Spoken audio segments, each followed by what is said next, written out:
যাহারা তাহাদের দিনকে ক্রীড়া কৌতুক রূপে গ্রহণ করিয়াছিল এবং পার্থিব জীবন যাহাদেরকে প্রতারিত করিয়াছিল।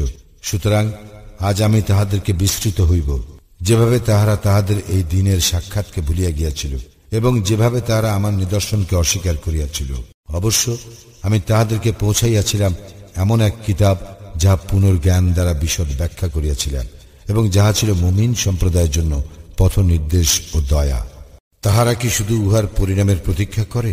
যেদিন উহার পরিণাম প্রকাশ পাইবে, সেদিন যাহারা পূর্বে উহার কথা ভুলিয়া গিয়াছিল, তাহারা বলিবে, আমাদের প্রতিপালকের রাসূলগণ তো সত্যবাণী আনিয়াছিল।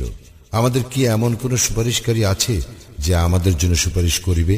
অথবা আমাদের কি পুনরায় ফিরিয়া যাইতে দেওয়া হইবে, যেন আমরা পূর্বে যাহা করিতাম তাহা হইতে ভিন্নতর কিছু করিতে পারি?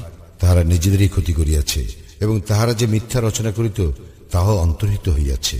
তোমাদের প্রতিপালক আল্লাহ, যিনি আকাশ মণ্ডলী ও পৃথিবী 6 দিনে সৃষ্টি করেন, অতঃপর তিনি আরশে সমাসীন হন। তিনি এই দিবসকে রাত্রির দ্বারা আচ্ছাদিত করেন, যাতে উহাদের একে অন্যকে দ্রুত গতিতে অনুসরণ করে। আর সূর্য, চন্দ্র ও নক্ষত্র রাজি, যাহা তাঁহারই আজ্ঞাধীন, তাহা তিনি সৃষ্টি করিয়াছেন। জানিয়া রাখো, সৃজন ও আদেশ তাঁহারই। মহিমময় বিশ্ব জগতের প্রতিপালক আল্লাহ। তোমরা বিনীতভাবে ও গোপনে তোমাদের প্রতিপালককে ডাকো, তিনি সীমা লঙ্ঘনকারীদেরকে পছন্দ করেন না।